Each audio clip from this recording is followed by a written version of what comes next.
It's 8 p.m. and this is the Sultanate of Oman television with the news. First, the headlines. More than 2.2 million pilgrims, among them 14,000 male and female Omani pilgrims who stood stunned on Arafat mountain to mark the annual Hajj's most important day, the day of Arafat.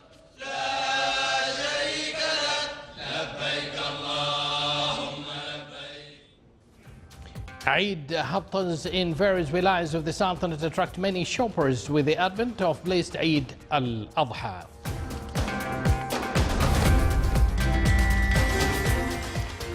And Russia reiterates its support for the Kuwaiti mediation in the Gulf diplomatic crisis, stressing the importance of solving the issue through dialogue.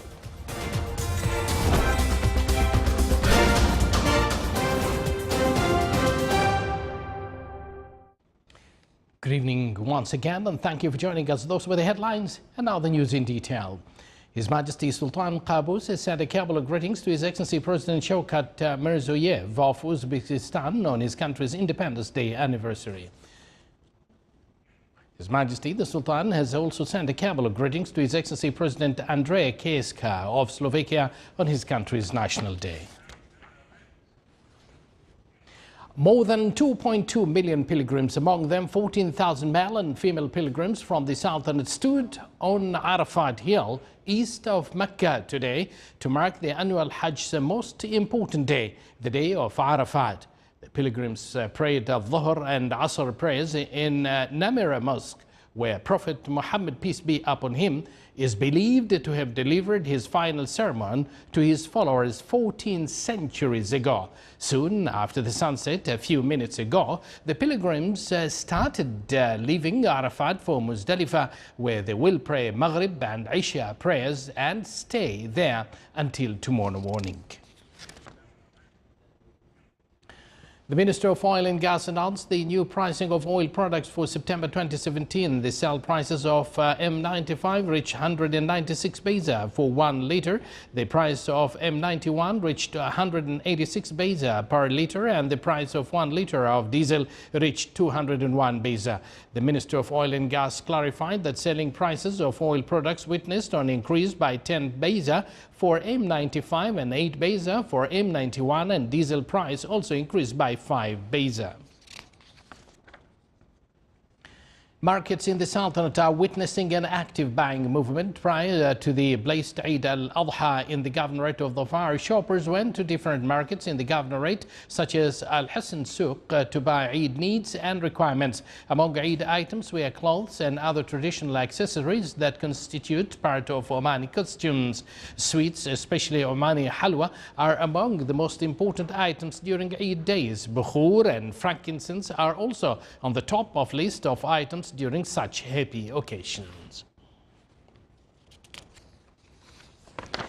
At the final day of Eid Haftas, Sinau Souq in the Niaba of Sinau witnessed an active commercial movement. The Souq started in early morning with traditional livestock auction, especially camels.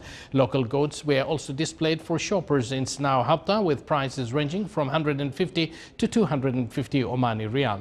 Sinau Hafta attracted many shoppers from various wilayas of the Sultanate due to the variety of displayed items. It was also a social event bringing together many citizens from various wilayas.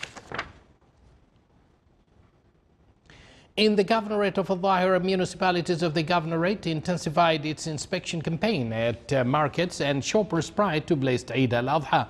They implemented an integrated work plan to enhance monitoring on foodstuff to ensure its safety. Awareness activities included in the campaign during its period from the 6th of August till the end of the month, targeting all segments of the society in the Governorate. The campaign covered different villages of all wilayas of the Governorate.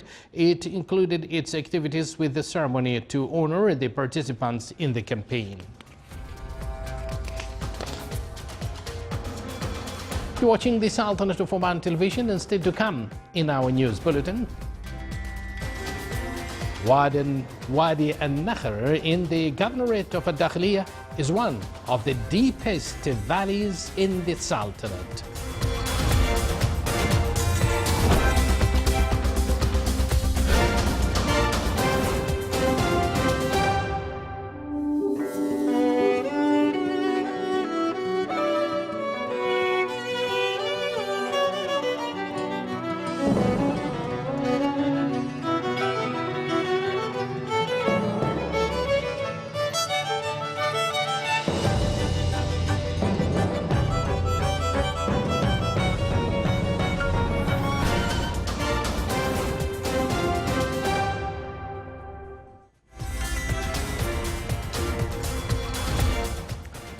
Welcome back to the news from the Sultanate of Oman television. Russia reiterated its support for the Kuwaiti mediation in the Gulf diplomatic crisis yesterday, stressing the importance of solving the issue through dialogue, whilst calling for Gulf Cooperation Council GCC countries to be united and strong. At a news conference with his Qatari counterpart Sheikh Mohammed bin Abdul Rahman Al Thani, Russia Foreign Minister Sergei Lavrov said a strong GCC was needed to deal with the region's numerous problems. Qatar's foreign minister said his country was willing to negotiate an end to Gulf diplomatic rift. Kuwait and the United States are trying to heal a bitter dispute between Qatar and 4 Arab countries that has damaged business ties and disrupted travel for thousands of citizens in the 6-nation Gulf Cooperation Council. Egypt, Saudi Arabia, Bahrain and the United Emirates severed political and trade ties with Qatar on June for accusing it of supporting terrorism. Doha denies the charges. British Prime Minister Theresa May said today that Britain and Japan will step up the peace sanctions against nuclear-armed North Korea after its outrageous firing of missiles over Japan. May told a press briefing during an official visit to Japan that they condemn North Korea in the strongest words possible for a reckless act which was a clear violation of United Nations Security Council resolutions. Last week, Japan expanded its own sanctions against the North after a similar U.S. move. Britain wants new United Nations sanctions against North Korea that would target guest workers sent mostly to Russia and China and whose wages are sources of revenue for Pyongyang. In July, Pyongyang carried out its first 2 successful tests of an intercontinental ballistic missiles, apparently bringing much of the U.S. mainland with range.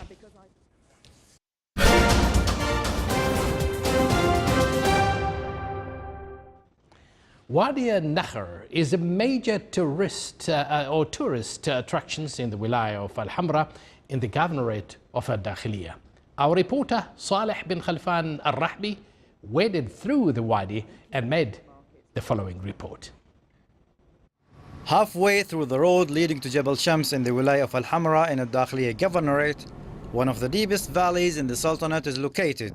It is Wadi al-Nakhar. This wadi is distinguished by the evergreen greenery, the beauty of nature and the cool weather. We used to come to this wadi during the year times because it is full of water and of course a beautiful weather. The heat here is less than other places in Dakhliya region. Also the scenes here is very beautiful and interesting. Also, in addition to that, we like to do some expeditions using 4x4 cars. That's why we come here. Visitors come to Wadi al-Nakhar to sit by the clear, fresh and glowing water and enjoy the spectacular scenery. In addition, under the shades of trees, the visitors relax and spend a wonderful time, and some of them utilize their potentials in making barbecue. I recommend this place to all youth of Oman and their families because it is very beautiful and peaceful. Water is available throughout the year in Wadi al-Nakhar. In the rainy season, the water level rises, benefiting the farms on both sides of the valley. Water, shades, perfect weather attract visitors to this place to spend a full day out. From Wadi al-Nakhar, Saleh bin Khalfan Al-Rahbi, Al-Dakhiliya Governorate.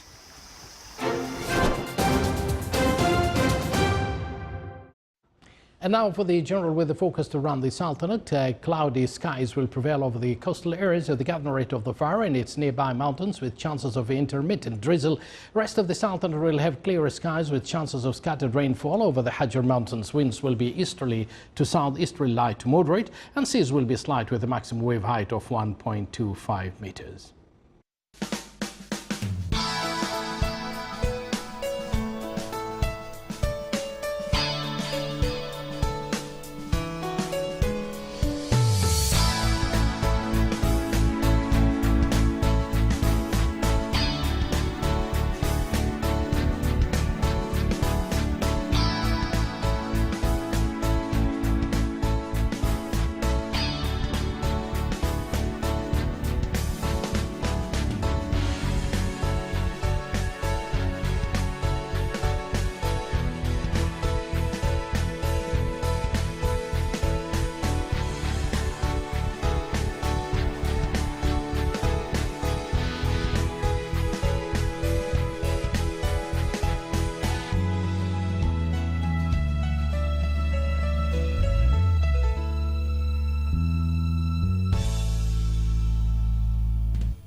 This is the Sultanate of Oman television. Before we end tonight's bulletin, here are the main points once again.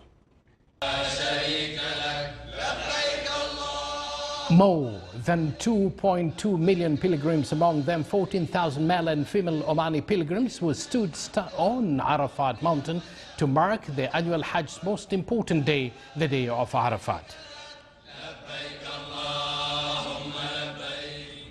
Eid Hattaz in the various wilayas of the Sultanate attract many shoppers with the advent of blessed Eid al-Adha. And Russia reiterates its support for the Kuwaiti mediation in the Gulf diplomatic crisis, stressing the importance of solving the issue through dialogue. With that, we come to an end of tonight's news bulletin. From all of us here at the newsroom and the studios, it's good night.